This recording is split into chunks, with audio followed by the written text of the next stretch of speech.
নমস্কার, দেখছেন কলকাতা টিভি, সঙ্গে রয়েছে আমি স্বর্ণালী। শুরু করছি সংবাদ সারাদিন। আর শুরুতেই যে গুরুত্বপূর্ণ খবরের দিকে নজর রাখবো, এবার নজরে শান্তনু সেনের সম্পত্তি। রাজ্যের বিভিন্ন জায়গায় রয়েছে এই সম্পত্তি, মূলত কলকাতা এবং দমদম এলাকায় রয়েছে বেশিরভাগ এই সম্পত্তি। এমনটাই জানা যাচ্ছে। কি করে করলেন শান্তনু সেন এই সম্পত্তি, সে নিয়েই কিন্তু প্রশ্ন উঠছে। আপনারা জানেন ইতিমধ্যেই যে শান্তনু সেনকে তাকে সাসপেন্ড করা হয়েছে ইতিমধ্যেই দলের পক্ষ থেকে। আর এবার নজরে এলো শান্তনু সেনের সম্পত্তি।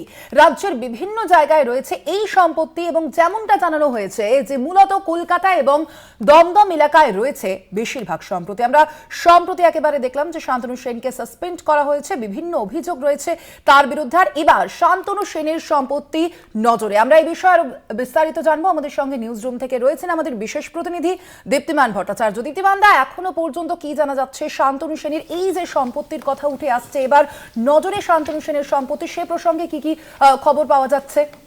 দেখো, একেবারে শান্তনু সেনের যে সম্পত্তির হিসাব আসছে আমাদের কাছে এখনো পর্যন্ত যা তথ্য রয়েছে সেই হিসাবে প্রায় 60-এর ওপর, 60-এর কাছাকাছি বা 60 থেকে একটু বেশি সম্পত্তির হিসাব আমরা পাচ্ছি। এবং সেই হিসাবগুলো যে সম্পত্তি আমাদের কাছে রয়েছে সেগুলো মূলত কিন্তু রাজ্যের বিভিন্ন জায়গায় সেই সম্পত্তিগুলো রয়েছে। একটা বিষয় এখানে যে এই যে সম্পত্তিগুলো রয়েছে তার বেশিরভাগটাই কিন্তু রয়েছে হলো কলকাতার পার্শ্ববর্তী এলাকা, উত্তর 24 পরগনা। মূলত রয়েছে হলো কাশীপুর এলাকায়, সিথি এলাকায় এবং বারাসাত, এই এলাকাগুলো জুড়েই কিন্তু বেশিরভাগ তার সম্পত্তির হদিশ আমরা পাচ্ছি।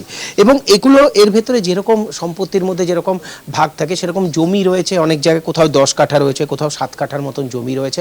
ঠিক তার পাশাপাশি কয়েক জায়গায় অ্যাপার্টমেন্ট রয়েছে, কয়েকটা বড় 1000 স্কোয়ার ফুটের অ্যাপার্টমেন্ট রয়েছে, 700 স্কোয়ার ফিটের অ্যাপার্টমেন্ট রয়েছে, এমনকি 150 স্কোয়ার ফিটের গাড়ি রাখার যে জায়গাগুলো হয় সেই গ্যারেজও রয়েছে বেশ কয়েকটি।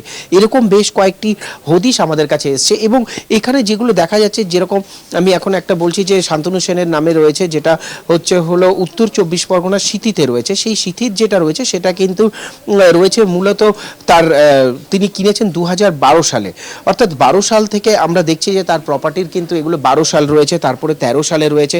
এমনকি যেই প্রপার্টি, এখানে বেশ কিছু প্রপার্টি রয়েছে, যেরকম একটা প্রপার্টি রয়েছে বারাসাত মৌজাতে রয়েছে। এবং সেখানে কিন্তু বারাসাত মৌজায় যেটা রয়েছে সেখানে কিন্তু প্রায় 7 কাঠার মতন একটা জমি রয়েছে। এবং এই জমিটা তিনি কিনেছিলেন। এই যে সম্পত্তিগুলো রয়েছে, এই সম্পত্তিটা তিনি কিনেছিলেন 2013 সালে। অর্থাৎ এরকম এক একটা করে সম্পত্তির পুরো হিসাব কিন্তু এখানে আমরা পাচ্ছি। প্লাস আরেকটা সম্পত্তি যেটা দেখা যাচ্ছে যে কাশীপুর এলাকায় রয়েছে, এবং কলকাতা পুরসভার এই কাশীপুরে যেটা রয়েছে এটা কিন্তু একটা অ্যাপার্টমেন্ট রয়েছে, সেটাও তিনি কিনেছিলেন 2013 সালে। এরকম কিন্তু বহু অ্যাপার্টমেন্ট যেগুলো পুরো নথি রয়েছে, সেই নথি দেখে কিন্তু একটা জিনিস স্পষ্ট হচ্ছে যে 1068 একটা স্কোয়ার ফুটে রয়েছে সিথিতে। এরকম বহু অ্যাপার্টমেন্ট রয়েছে কাশীপুর, সিথি, বারাসাত সহ কলকাতা এবং তার আশেপাশে এবং উত্তর 24 পরগনা, এই জায়গাতেই কিন্তু মূলত তার এগুলো রয়েছে। এই বিষয় যখন তার সঙ্গে আমরা কথা বলি পুরো বিষয় নিয়ে, যে এই সম্পত্তির বিষয় তিনি কি মনে করছেন, তিনি কিন্তু স্পষ্ট বলেন যে তিনি ট্যাক্স পেয়ার এবং তিনি আইটি রিটার্ন করেন এবং প্রত্যেকটা তথ্য তার কাছে রয়েছে।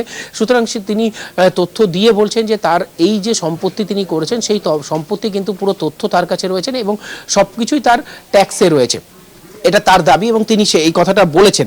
এবং আরেকটা কথা এখানে বলে রাখা দরকার, এই যে সম্পত্তিগুলো রয়েছে 2012 সাল থেকে যে রয়েছে, তার আগেও বেশ কয়েকটা কেনা, কিন্তু 2012 সাল থেকে দেখছি যে সম্পত্তিগুলো রয়েছে সেগুলোর কিন্তু পরিমাণ আস্তে আস্তে বাড়তে থাকে। এটা নিয়ে কিন্তু প্রশ্ন উঠেছে, মূলত দলেও বহুবার এটা নিয়ে প্রশ্ন উঠেছে যে এত সম্পত্তি তার কি করে হলো, বা এত সম্পত্তি কি করে আসলো, তিনি কোথা থেকে এই সম্পত্তিগুলো করেছেন, কিভাবে করেছেন, এই প্রশ্নগুলো কিন্তু তার এখানে বারবার উঠেছে। দলে বহুবার এরকম সম্মুখীন হতে হয়েছে, তাকে এই প্রশ্নের সম্মুখীন হতে হয়েছে।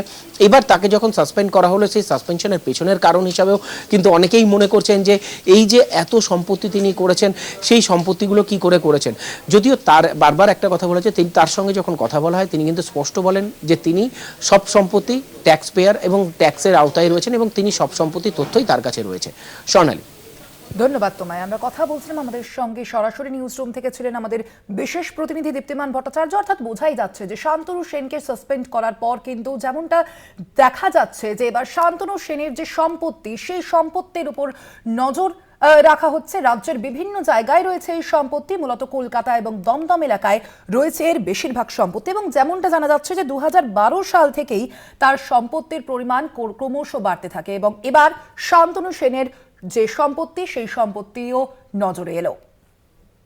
মূলত কলকাতা এবং দমদম এলাকায় রয়েছে বেশিরভাগ সম্পত্তি। আপনাদের জানিয়ে রাখে আমরা সম্প্রতি দেখলাম যে শান্তনু সেন এবং একই সঙ্গে আরাবুল ইসলাম এই দুজনকে সাসপেন্ড করা হয়েছে দলের পক্ষ থেকে। সম্প্রতি আমরা দেখেছিলাম যে আরজিকর কাণ্ড নিয়ে সরব হয়েছিলেন শান্তনু সেন এবং তার পরবর্তীতেই বারংবার বলা হয়েছিল দলের পক্ষ থেকে বিভিন্ন বিষয়, এবং তারপরেই আমরা দেখলাম যে এবার কিন্তু সাসপেন্ড করা হয়েছে শান্তনু সেনকে। আপনাদের জানিয়ে রাখি দলের অবশ্যই দুই পরিচিত মুখ এই শান্তনু সেন এবং আরাবুল ইসলাম। শান্তনু সেন তাকে এবার সাসপেন্ড করা হয়েছে দলের পক্ষ থেকে, এবং তার পরবর্তীতেই এবার তার যে বিবিধ পরিমাণ যে সম্পত্তি রয়েছে, তার যে বিপুল পরিমাণ সম্পত্তি রয়েছে, কিভাবে তার এত পরিমাণ সম্পত্তি হলো সেই বিষয়টিও কিন্তু নজরে রয়েছে।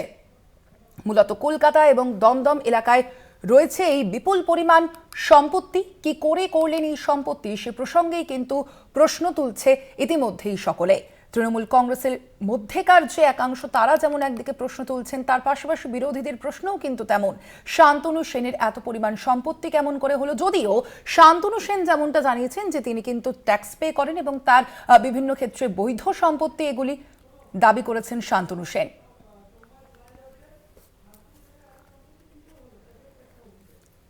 আমরা কথা বলবো এই মুহূর্তে আমরা প্রদেশ কংগ্রেস মুখপাত্র সৌম্য রায়ের সঙ্গে যোগাযোগ করতে পেরেছি। সৌম্যবাবু, আপনাকে স্বাগত জানাই কলকাতা টিভিতে। সৌম্যবাবু, এবার নজরে শান্তনু সেনের সম্পত্তি। আমরা প্রথমে দেখলাম তাকে সাসপেন্ড করা হয়েছে দলের পক্ষ থেকে, এবং তারপরে এবার নজরে তার সম্পত্তি। সেক্ষেত্রে একাধিক যে প্রশ্ন উঠছে, এবং তার মধ্যে যে বড় প্রশ্ন যে কিভাবে এত সম্পত্তির মালিক হলেন শান্তনু সেন, কিভাবে দেখছেন আপনি এই সামগ্রিক বিষয়কে?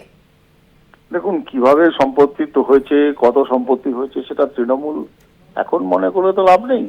এতদিন আপনাদের দলেই সম্পদ ছিলেন, আজকে দল থেকে বিতরণ করার পরে তার সম্পদ নিয়ে আলোচনা করছেন, সম্পদ বৈধ না অবৈধ।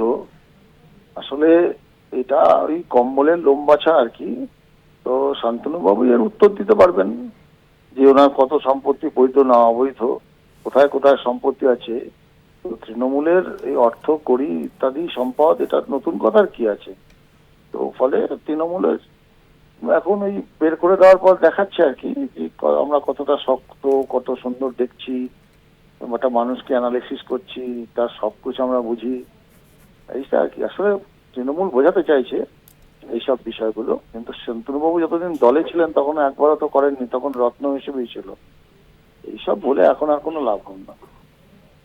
ধন্যবাদ আপনাকে। আমরা কথা বলছিলাম, আমাদের সঙ্গে ফোন লাইনে ছিলেন প্রদেশ কংগ্রেস মুখপাত্র সৌম্য রায়। নজরে এবার শান্তনু সেনের সম্পত্তি। আপনারা জানেন ইতিমধ্যেই যে আমরা দেখলাম যে একদিকে যেমন শান্তনু সেন এবং একই সঙ্গে আরাবুল ইসলাম দুজনকে একই সঙ্গে কিন্তু সাসপেন্ড করা হয়েছে দলের পক্ষ থেকে, এবং সে বিষয়টি জানানো হয়েছিল, এবং তারপরেই এবার নজরে শান্তনু সেনের সম্পত্তি। এবং যেমনটা এই তথ্য মারফত জানতে পারা যাচ্ছে যে 2012 সাল থেকে তার এই সম্পত্তির পরিমাণ কিন্তু বৃদ্ধি পেয়েছে, এবং কলকাতায় শুধুমাত্র নয়, তার পাশাপাশি দমদম, কলকাতা এবং দমদম এলাকায় রয়েছে বেশিরভাগ সম্পত্তি, এমনটাই কিন্তু এই তথ্য বলছে। আপনাদের জানিয়ে রাখি, যদিও এই বিষয়ে আমরা কথা বলেছিলাম শান্তনু সেনের সঙ্গে, তিনি কিন্তু যে বিষয়টি জানিয়েছেন যে এই যে সম্পত্তি তার রয়েছে তা অবশ্যই বৈধ, এবং বিভিন্ন সময়ে তিনি কিন্তু এই যে সম্পত্তি রয়েছে তার বিভিন্ন জায়গায় সেই প্রত্যেকটা সম্পত্তির ক্ষেত্রে কিন্তু তিনি ট্যাক্সও পে করেন। অবশ্যই এই পুরো বিষয়টাই বৈধ এবং আইনি, এমনটাই কিন্তু তিনি জানিয়েছেন। যদিও কিভাবে তার এত পরিমাণ সম্পত্তি হলো সেই বিষয়ে প্রশ্ন তুলছেন একাংশ। আমরা কথা বলবো, এই মুহূর্তে আমরা ফোনে যোগাযোগ করতে পেরেছি সিপিআইএম নেতা তথা বিশিষ্ট আইনজীবী বিকাশ রঞ্জন ভট্টাচার্যের সঙ্গে। বিকাশবাবু, আপনাকে স্বাগত জানাই কলকাতা টিভিতে। বিকাশবাবু, আমরা দেখলাম যে প্রথমে শান্তনু সেনকে সাসপেন্ড করা হলো, আর এবার নজরে তার সম্পত্তি, এবং রাজ্যের বিভিন্ন জায়গায় তার এই সম্পত্তি রয়েছে। এখানেই প্রশ্ন উঠছে মূলত যে কিভাবে তার এই এত পরিমাণ সম্পত্তি হলো, এবং যেমনটা বলা হচ্ছে 2012 সাল থেকেই তার এই সম্পত্তি বাড়তে থাকে। কিভাবে দেখছেন আপনি এই সামগ্রিক বিষয়কে?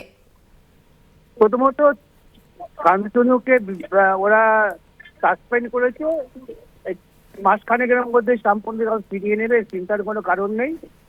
আর আজকে ওরা জানতে পারলেন যে বেআইনি সম্পদ করেছে। তৃণমূলের কোন নেতাটা বেআইনি সম্পদ করেনি? মমতা থেকে শুরু করে ডাউন দ্য লাইন একটা নেতার নাম বলতে পারবেন যে বেআইনি সম্পদ করেনি? তো এইসব কথা আলোচনা করে লাভটা কি? ধন্যবাদ আপনাকে বিকাশবাবু। আমরা কথা বলছিলাম, ফোন লাইনে ছিলেন সিপিএম নেতা তথা বিশিষ্ট আইনজীবী বিকাশ রঞ্জন ভট্টাচার্য। এবার নজরে শান্তনু সেনের সম্পত্তি। আমরা সম্প্রতি দেখেছিলাম আরজিকর যে কাণ্ড, সেই আরজিকর কাণ্ডের বিরুদ্ধে সরব হয়েছিলেন শান্তনু সেন এবং তারপরে একাধিক যে অভিযোগ এসেছিল তার বিরুদ্ধে আমরা দেখেছি সেই বিষয়টি। এবং শুক্রবার অর্থাৎ গতকালই শান্তনু সেনকে তাকে সাসপেন্ড করা হয় দলের পক্ষ থেকে। আর এবার নজরে শান্তনু সেনের সম্পত্তি। রাজ্যের বিভিন্ন জায়গায় রয়েছে শান্তনু সেনের সম্পত্তি।